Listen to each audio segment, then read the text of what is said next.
আসসালামু আলাইকুম। আমরা এখন মুসলিম হিসেবে মৃত্যু লাভের দোয়া সে সম্পর্কে জানব। মুসলিম হিসেবে মৃত্যু লাভের দোয়া। দুনিয়াতে প্রতিটি প্রাণীকেই মৃত্যুর স্বাদ নিতে হবে। আল্লাহ তাআলা কুরআনে কারিমে এ ব্যাপারে সুস্পষ্ট বক্তব্য দিয়েছেন। তাই দুনিয়ার প্রত্যেক মুসলমান বান্দার চূড়ান্ত কামনা হল সে যেন ঈমানদার মুমিন মুসলমান হিসেবে মৃত্যুবরণ করতে পারে। আল্লাহ তাআলা মুসলিম উম্মাহর জন্য মৃত্যুর সময় তার কাছে মুসলমান হিসেবে ঈমান নিয়ে উপস্থিত হতে কুরআনে একটি দোয়া বর্ণনা করেছেন।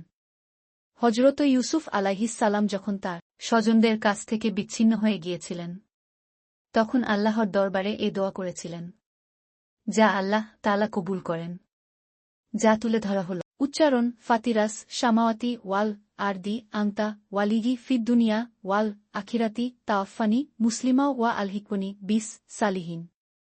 সূরা ইউসুফ আয়াত ১০১। অর্থ: হে আল্লাহ, আসমান জমিনের সৃষ্টিকর্তা, তুমি ইহকাল ও পরকালে আমার অভিভাবক, তুমি আমাকে মুসলিম হিসেবে মৃত্যুদান কর এবং স্বজনদের বা সৎ লোকদের সঙ্গে মিলিত হওয়ার সুযোগ দান কর। আল্লাহ তাআলা মুসলিম উম্মাহকে সব সময় নামাজের পর এই দোয়ার মাধ্যমে মুসলিম হিসেবে মৃত্যুবরণের সৌভাগ্য অর্জন করতে কুরআনের এ আয়াতের মাধ্যমে দোয়া করার তাওফিক দান করুন। আমিন।